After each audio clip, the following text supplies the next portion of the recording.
Students today are being asked to do more, be more, navigate more, often in spaces where they're still figuring out who they are. You can imagine what mind space you were in your freshman year of college. Our students are in that same mind space too. So, what happens when achievement is high, but belief is low? That's where the gap begins. And that gap, the gap between success and self perception, is where imposter syndrome takes root.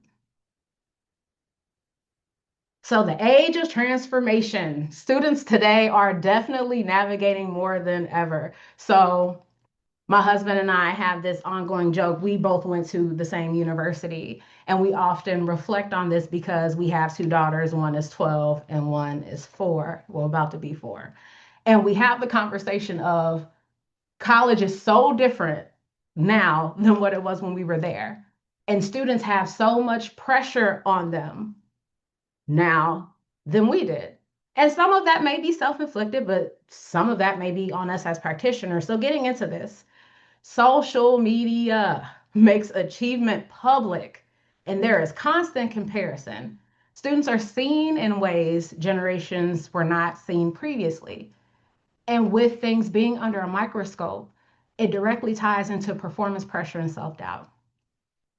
Thinking about degree programs, right?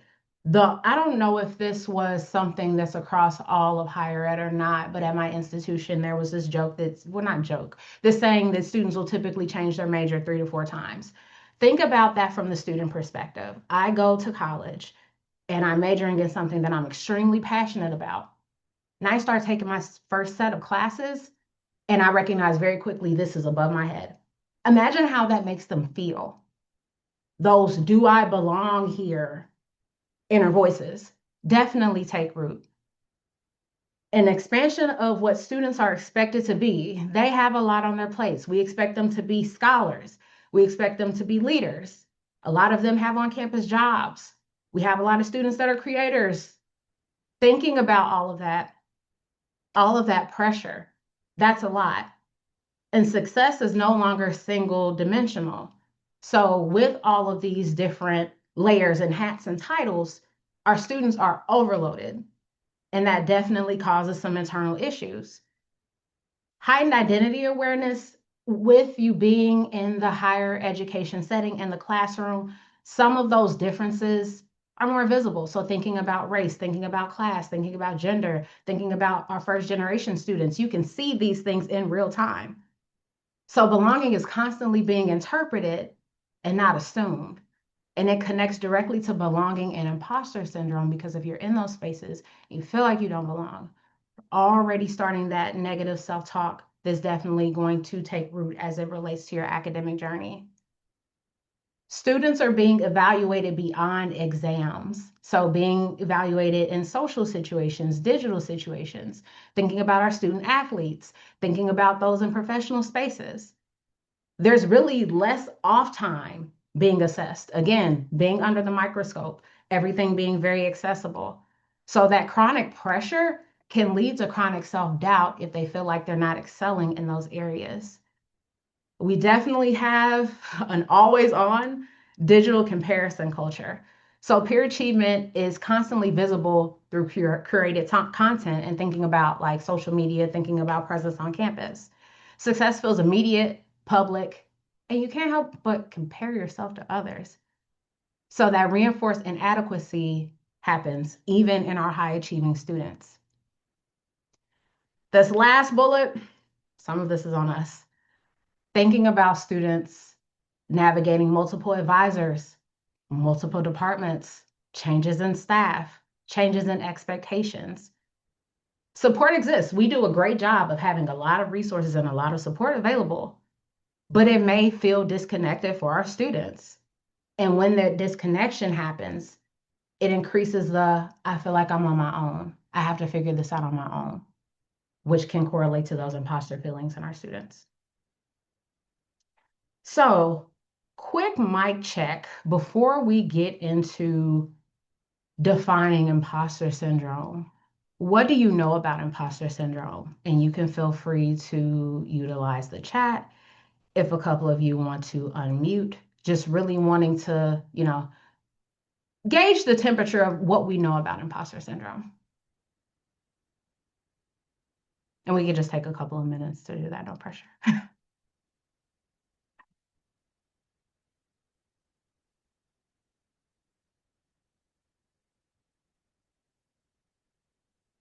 All right. Feeling like you don't belong? Absolutely. That's some feedback in the chat. I knew it was a thing, but I never heard anyone talk about it. Feelings of imposter syndrome never fully go away. Those are some great themes. Keep those in mind as we move forward, everyone. So, defining imposter syndrome at its core is the experience of achieving success without internalizing it. It's the persistent belief that you don't deserve to be where you are and that at any moment you might be exposed as a fraud, even when all the evidence says otherwise. This is a term that was coined around 1978 that really identifies how long it's been around. And again, like someone mentioned in the chat, it's been around, but no one hasn't necessarily said it.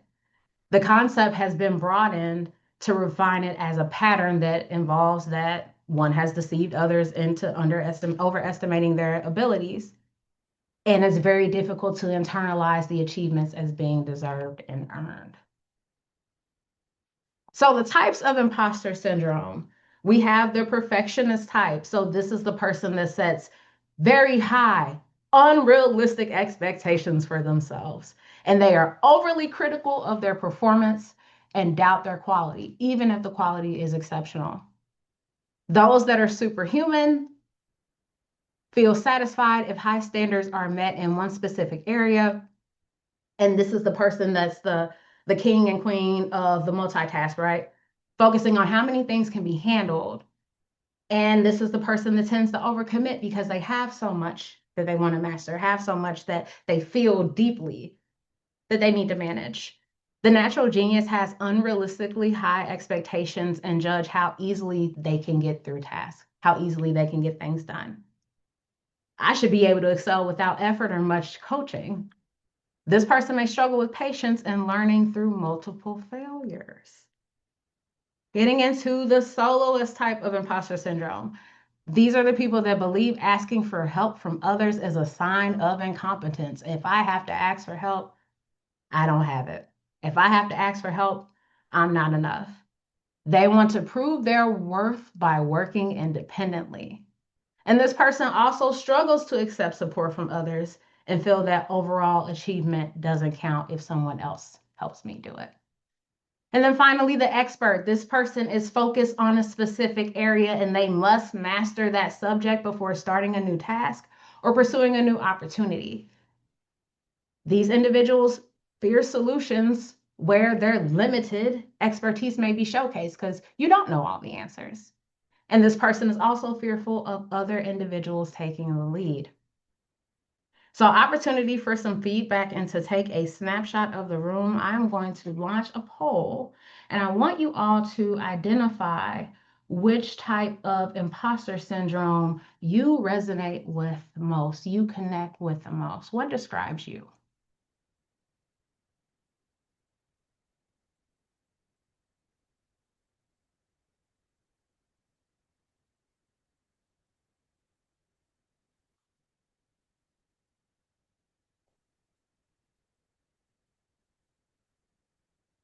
And then give this about 10 more seconds. This is so cool seeing this on my end.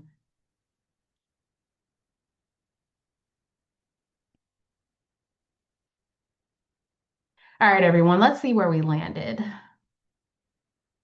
So here's where we are as a group. A majority of us feel that perfectionist type of imposter syndrome, with superhuman coming in second. Solo is very, very close behind, a couple experts and a couple natural geniuses. Thank you all so much for participating in that first poll. So let's talk about imposter syndrome in our students. We've identified the definition, but let's reflect on how this shows up in those that we work with. So imposter syndrome doesn't show up randomly. It shows up in patterns. And we can see it during transitions, like when students are stepping into something new, even if they've earned it. We see it in high achieving environments where comparison is constant. Even though I've earned my space, I'm paying attention to the next person, comparing myself to them. We see it when students are the only or the few in a space and they start questioning if they truly belong because there aren't more individuals like them that are present. And interestingly, we often see it after success when expectations rise and students feel the pressure to maintain it. That's another level of imposter syndrome. So, this isn't just about students that are struggling. This is about students stepping into something bigger and quietly wondering if they're enough to hold it. So, what it looks like.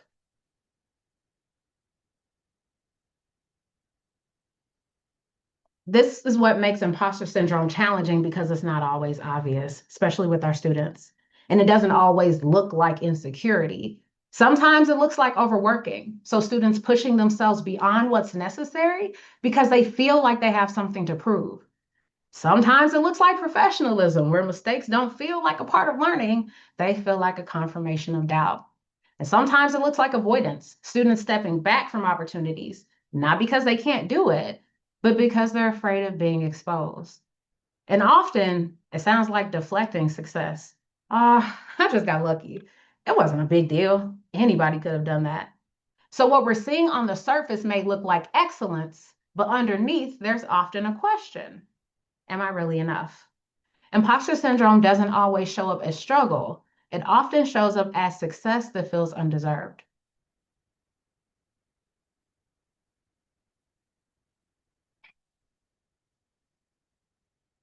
So, before we move on, I want to pause for a moment. Think about the students that you work with. And how many of them come to mind when you hear these behaviors? Overworking, being perfectionists, deflecting their success? If someone came to mind, feel free to give a reaction in our Zoom meeting today. Because I certainly had a couple that come to mind in the line of work that I do now. But here's a follow-up question. How many of us have felt that way ourselves? What this tells us is that this isn't rare. This is showing up in our students and in us, which means we have to get better at recognizing it and responding to it. One of the most important shifts we can make is this. Imposter syndrome often doesn't look like struggle. It looks like excellence that's fueled by fear. So when we see students who are constantly achieving, constantly striving, constantly pushing, we have to pause and ask, is this confidence or is this compensation? And this matters because imposter syndrome doesn't just stay internal. It shows up in outcomes. It impacts our students' mental health, their stress, their anxiety, their overall well-being, and it limits how they show up. Students may hold back from participating, from leading, from fully engaging and leaning in, not because they can't. The ability is there, but they're questioning themselves. It disrupts the natural connection between performance and confidence. Students can succeed over and over again and still not feel more confident as a result. And over time, that can affect persistence, whether students stay, grow, take advantage of the opportunities that they have. But perhaps the most important thing is that it shapes their identity because students don't just leave with a degree, they leave with a belief about who they are. And if that belief is still rooted in doubt, then success hasn't fully done its job. So at the center of this is a critical gap. Students are achieving, we know that. They're earning the grades, reaching the milestones, doing everything that we ask of them, but they're not always internalizing that success. There's a difference between doing well and believing you are someone who belongs in that success. And the truth is, confidence does not automatically come from achievement. So what we end up with is a widening gap between performance and belief. And if that gap isn't addressed, students can continue succeeding externally while still questioning themselves internally. So let's start reimagining our role. If there's a critical gap between achievement and belief, then the question becomes, what is our role in closing it? And I would argue that our role has to evolve. We are not just supporting student performance anymore.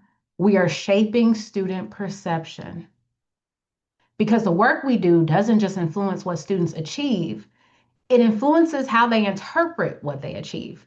So, yes, we support skills, we support academics, we support outcomes, but we also have to support something deeper, how students see themselves in the story of their own success. And that means that our work is no longer just about helping students get through college. It's about helping them internalize that they belong in the success that they're already earning. And when we start to see our role this way, three important shifts begin to emerge. The first shift is from access to belonging. Access is about opportunity, making sure students can enter the space. And we've made real progress there. But belonging is what determines what happens once they arrive, because being present in a space doesn't automatically mean a student feels connected to it.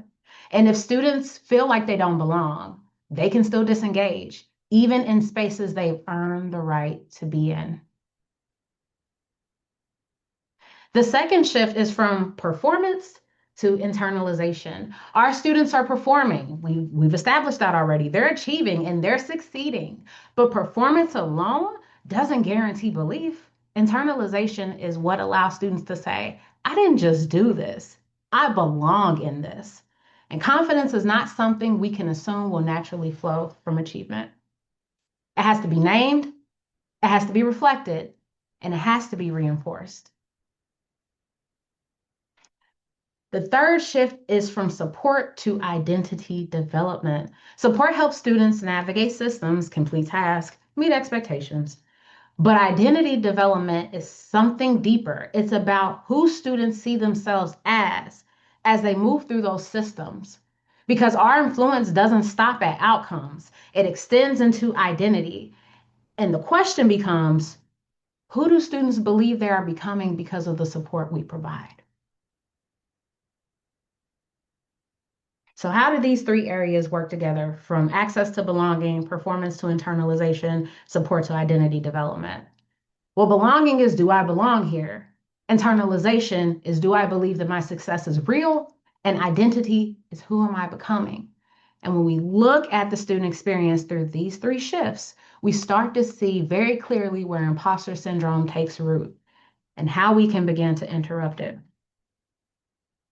So what can we do? We start by naming it, because students often think they're the only ones that feel this way. We reflect evidence back to them, especially when they can't see it themselves. We create space for honest conversations, not just about performance, but about how they're experiencing that performance. And we pay attention to students who seem fine, because often those are the students carrying the most doubt quietly. Sometimes the most powerful shift we can make in this is the questions that we ask. Not the standard, how your class is going, but do you feel like you belong here? Because that question moves us from checking performance to understanding experience. And that's where real insight begins. When we step back and look at this, it becomes clear. We are not just supporting students through college. We are shaping how they see themselves within it, which means our work is not just about helping students succeed. It's about helping them recognize that they belong in that success. And if there's one thing I hope you take with you today, it's this. Student success isn't just what is achieved, it's what's believed. So I would be remiss if we didn't talk about us within this imposter syndrome space. Judging by some of the feedback we had within the chat earlier, it's things that we feel. And as we're going through these examples and reflecting on our experience as undergraduate students, as practitioners in the field, it's there. So let's talk about what it looks like from our lens and our vantage point. So imposter syndrome across the professions, corporate and business professionals, these are individuals that their imposter syndrome can really impact their self-efficacy. And self-efficacy is defined as an individual's belief in their ability to execute behaviors necessary to improve specific performance outcomes. It reflects confidence in one's ability to influence events and control one's environment. Again, lack of representation. That is something that we see in our students, and that's something that we see in our professionals as well. When individuals rarely see others who look like them or share their background in leadership or expert roles, it can create a sense of not belonging or feeling like an outsider. Persistent stereotypes about who is naturally competent in certain areas can also add pressure. Going into our STEM fields, we see this quite a bit. Again, thinking about those individuals that may be the only ones in that space. The lack of belonging, that feeling is real and it directly impacts performance and perception. This can correlate with perfectionism, anxiety, and lower persistence in these careers. These are individuals that are overloading their plate because they feel like they have to do more to improve themselves.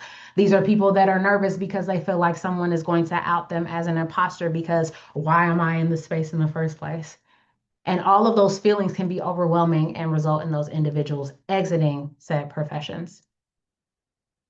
With our educators, thinking specifically about K-12 and higher ed leadership, these individuals can be burnt out. These individuals can have low self-efficacy, and they may be reluctant to seek promotions because they feel like they don't deserve them, even if their outcomes, their performance evaluations signals you're ready for the next step. Their imposter syndrome really holds them back.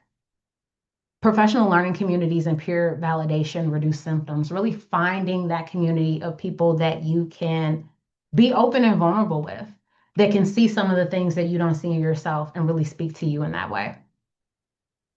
Thinking about those in the creative professions, having that writer's block, feeling like what I produce may not be perceived in the way that I would like.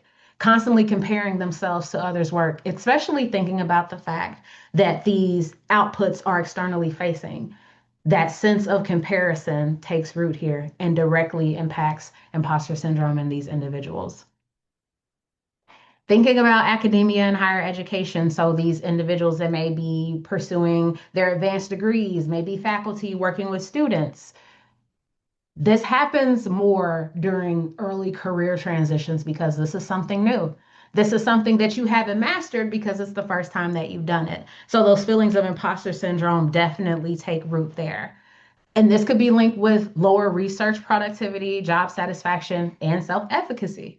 Because if you're constantly thinking you don't belong in that space, you won't be doing the things to make you feel like you do.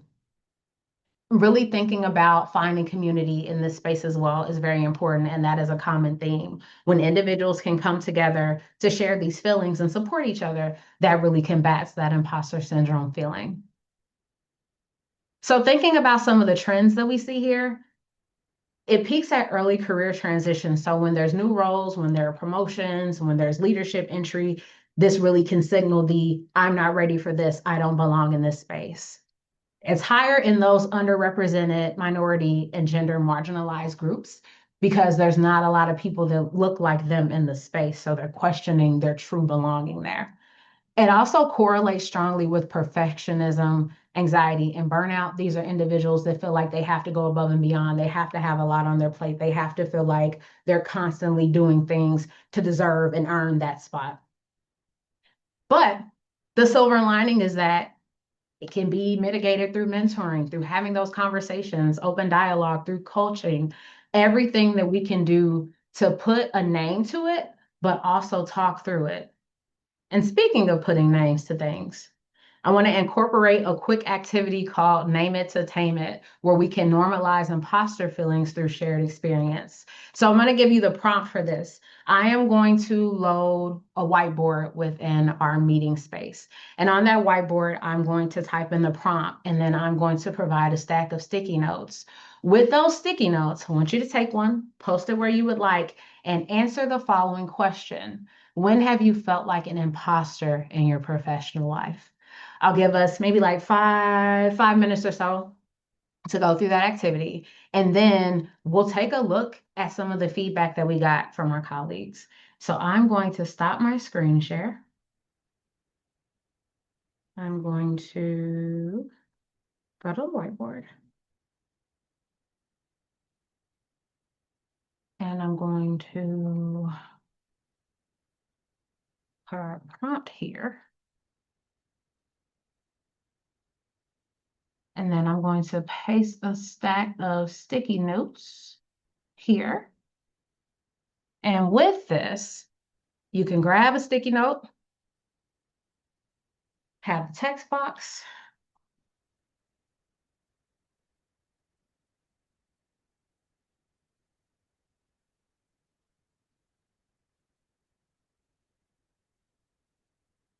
and this will look very interesting and colorful when we're done.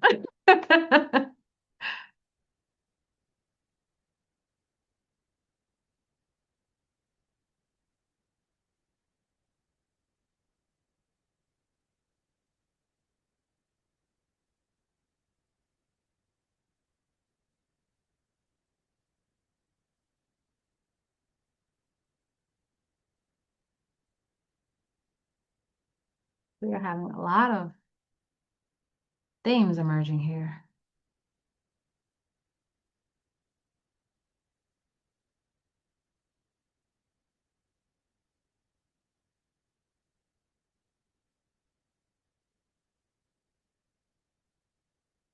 Mm,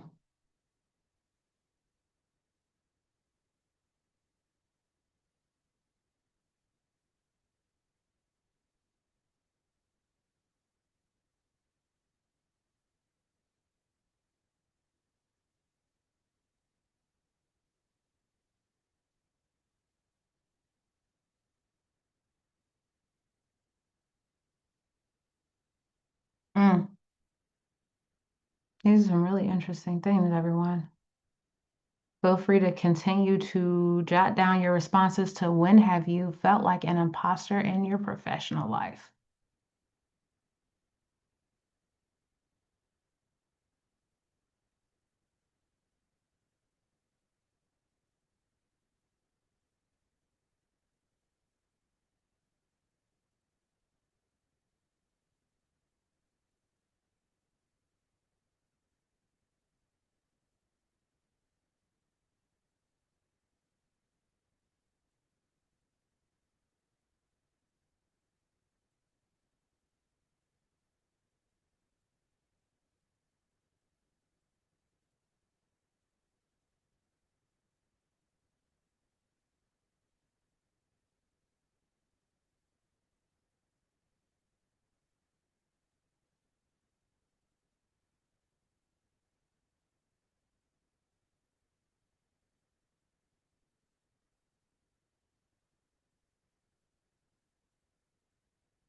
All right. Let's give you all a couple more minutes to finish your thoughts, which I certainly want to take an opportunity to thank you all for actively participating, but also being so vulnerable with what you are sharing. For some of you, I recognize that this may be the first time that you're putting this to words and articulating the thoughts. So I appreciate you all being so open to doing so. Okay.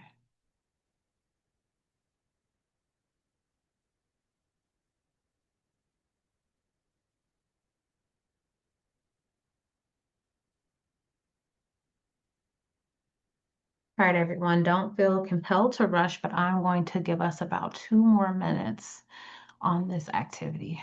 And then we're going to take a look at what our fellow colleagues have indicated as far as when they felt like an imposter in their professional life.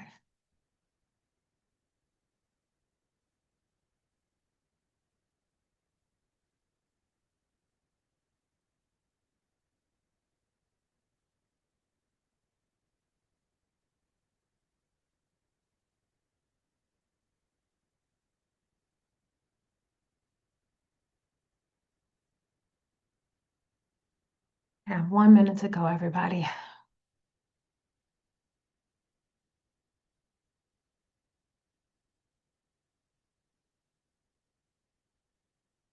Mm.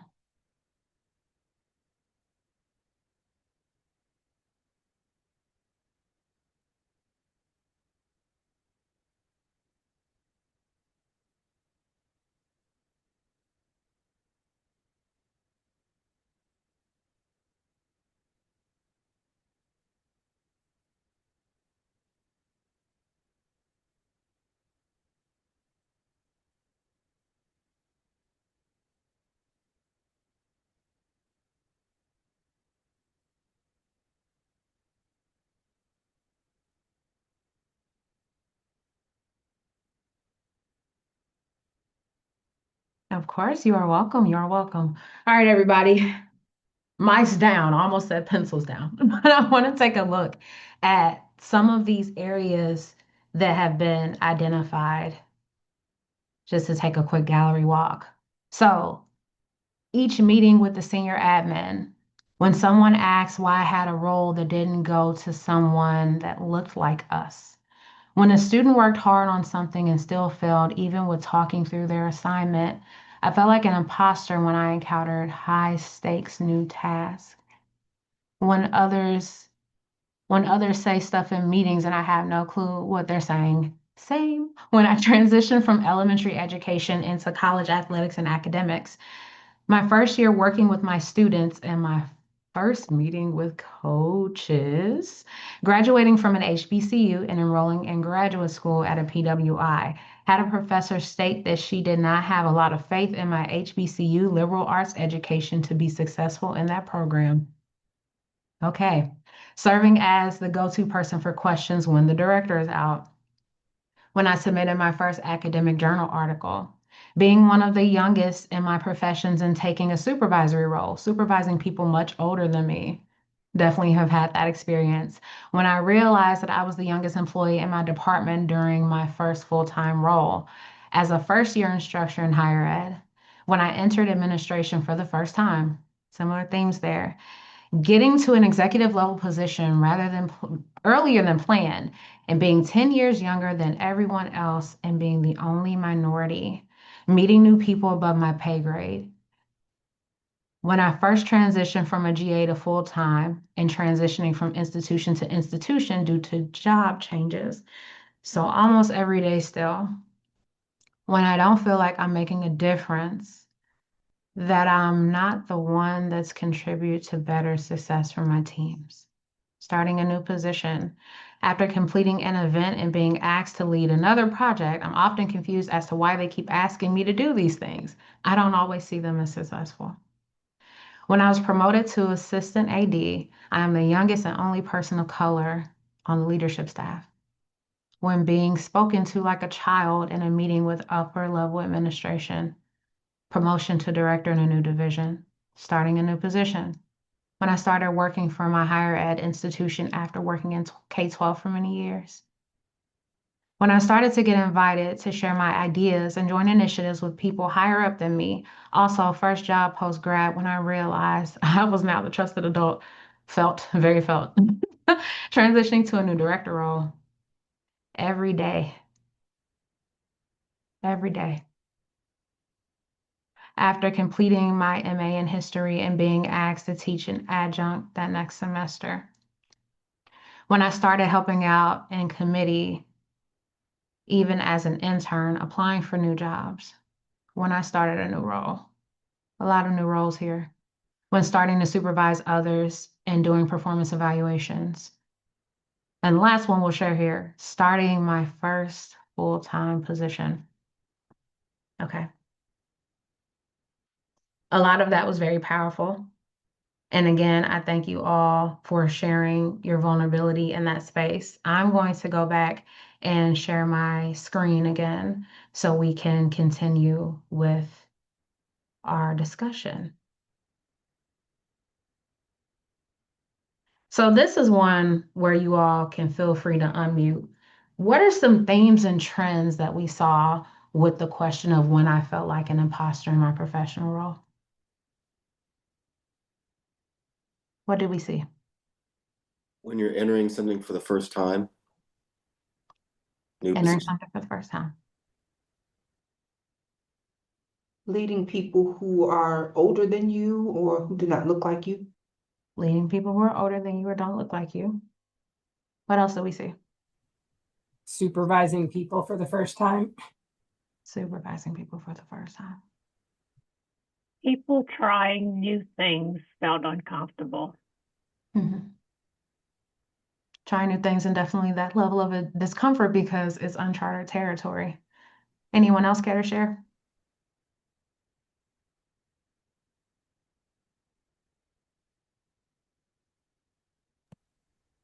Comparing yourself to your peers. Mm-hmm. Comparing yourself to your peers. Absolutely, absolutely. So the person that said every day, that really resonated with me because as I was completing my slide deck and reflecting on when I first started having imposter feelings, it was very early on, and I can't recall a time that I didn't. And I think that's very critical to recognize, but also the next part is, why do I feel that way?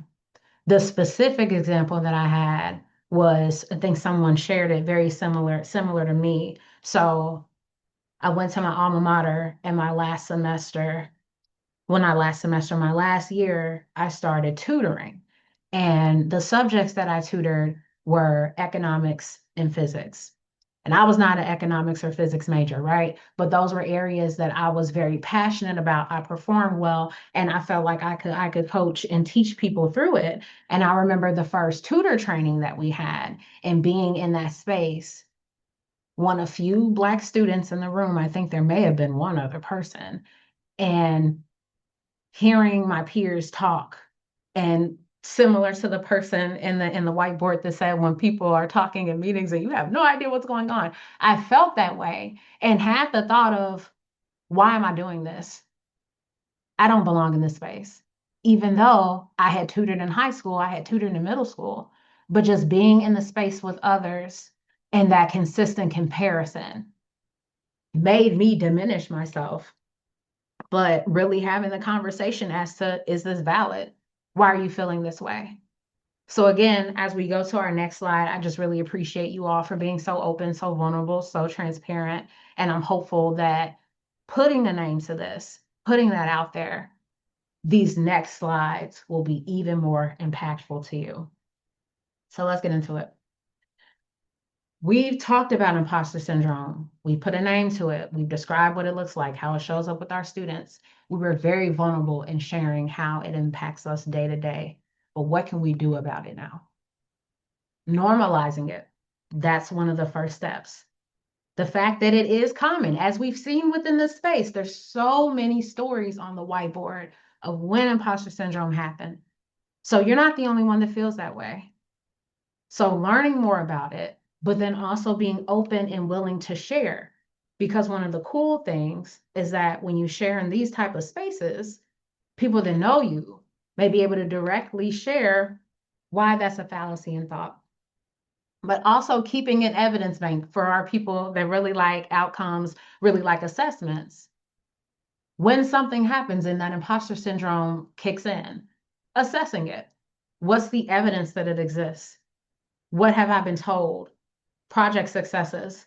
One of the individuals within our whiteboard mentioned that they're assigned different things, even though they feel like the first thing may not have been a success. Well, maybe it was a success to someone else. It may not have been your personal goals, but it was still impactful for them to ask you to do that again. Coaching, mentoring, peer support, again, having this type of space, having this type of community where we can be open and honest and talking about it and normalizing it and really reframing things. So if you're having those negative thoughts, how can I frame this into something positive? What's fact-based about what happened versus how I feel? Definitely conflicting and having those conversations head on. There could be opportunities to connect in a more structured environment. So there could be trainings about the topic. There could be group discussions really designed to confront those feelings. Setting those realistic standards and those boundaries. So for those of us that had the superhuman type of imposter syndrome, being honest and limiting our workload and understanding that if you're spread so thin, can you really give quality time to the areas?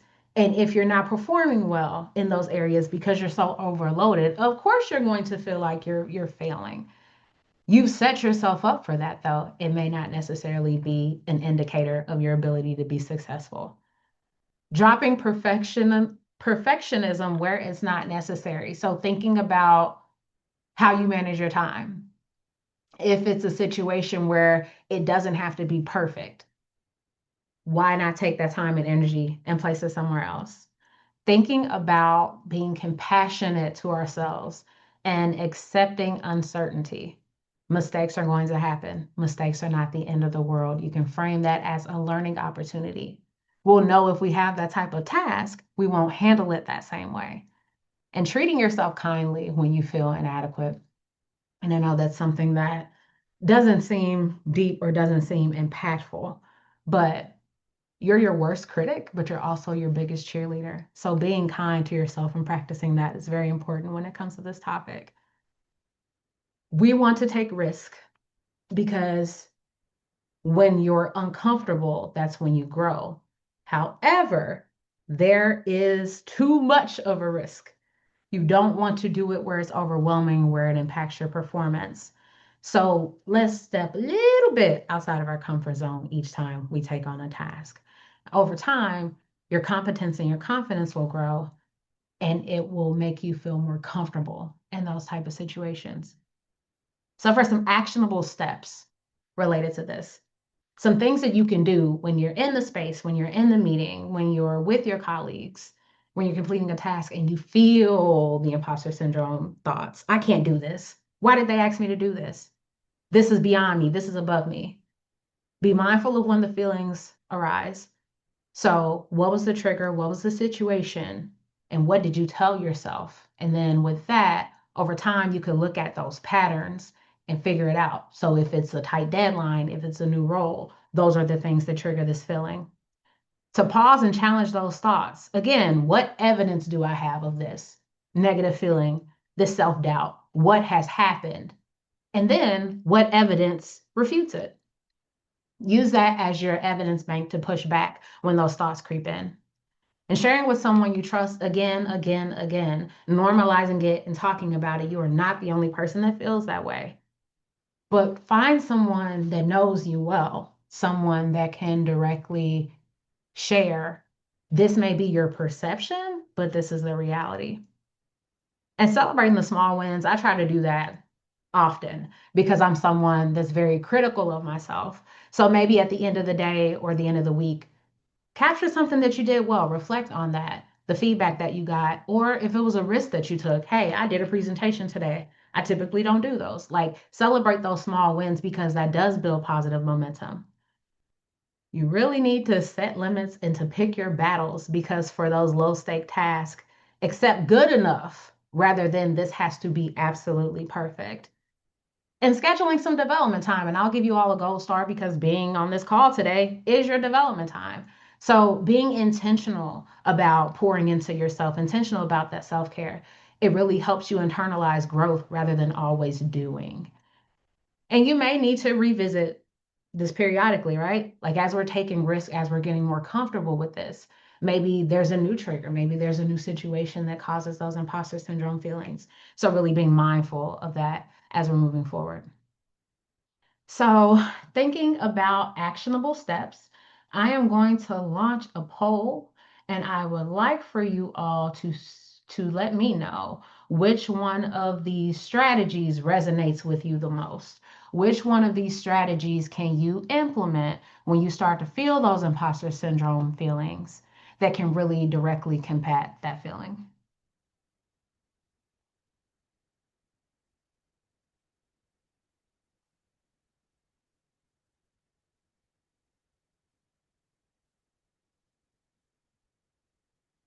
And we'll give this about 10 more seconds, no rush.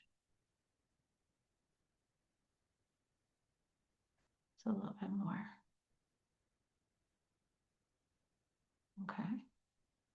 I'm going to wrap up in 5, 4, 3, 2, 1. Here's where we landed. So a majority of us want to pause and challenge those thoughts. That's definitely a great exercise. Setting limits and picking your battles. Not everything is going to be to your perfectionist standards. Going into sharing with someone that you trust. We've already checked that off for today. And tracking when those feelings arise. And then scheduling some development time. So for that 1% person, thank you so much for joining today because this was your development time for this topic. So I'll stop sharing and go to the next slide.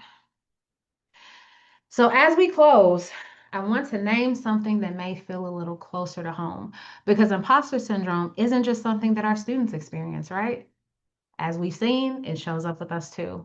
And in rooms where we question if we're qualified enough, in those moments where we second guess our voice, in the quiet ways we minimize our own impact, here's why that matters. Because the way we show up, the way we see ourselves, sets the tone for how our students learn to see themselves. So if we're asking students to believe they belong, we have to be willing to do that work within ourselves first. Not perfectly, but honestly.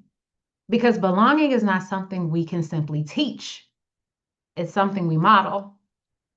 And when we begin to close that gap within ourselves between what we've achieved versus what we believe, we become even more powerful in helping our students do the same. Earlier, we said the student success isn't what is achieved, it's what is believed. And that belief truly starts with us. So, offering an extension to continue the conversation, I have put in my LinkedIn profile as well as my email address. And there could be opportunities to discuss this topic in person. Our 2026 CRLA conference is from October 28th to October 31st, and we are in sunny Florida. I want to take some time here to have any questions and any feedback. And for this, I'm going to stop sharing so we can see each other. What are we thinking? And I'm going to remove my spotlight if that's okay, because I want to be able to see everybody. How are we feeling? I just want to check in because this was a heavy topic, right? How are we feeling?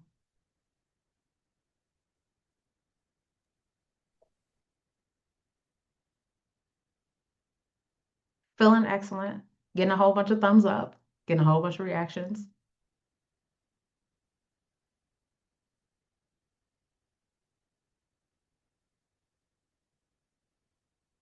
I hope, I guess my hope for you all in this last 3 minutes is that this is a space where you feel comfortable and safe to share because this topic really reveals a lot about yourself, right? I appreciate you all leaning in. I appreciate you all being so open and really thinking about the themes we observe, the conversations we've had as we're going through the rest of the summit. Keeping all of this in mind, a lot of the areas and challenges that we have, our students have too. And as we're seeing these emerging themes, seeing these challenges, we really have to think differently and critically. We're approaching this from a different lens. But that is all I had for you all. It's nice to see everybody. I saw some really good sessions that I'm going to hop into. I hope you all had the opportunity to review the agenda for today and to pinpoint some of those sessions. But thank you so much. I appreciate it.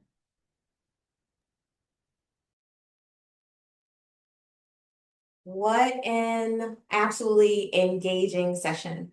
I always say to myself that you cannot pour from an empty cup. And it is so important that we take time for ourselves to address the barriers that we may have in feeling successful and being the best version of ourselves going forward, so that we may pour into our students, pour into our teammates, pour into our families, and pour into all of those who depend on us to be the fantastic people we are. Because we wouldn't be here if we weren't fantastic, awesome people. We're educators, of course we are.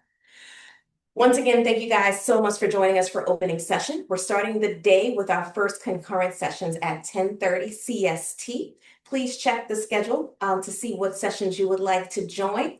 We'll have concurrent sessions at 10:30, 11:30, and then rolling into our midday featured speaker at 12:30 p.m. today.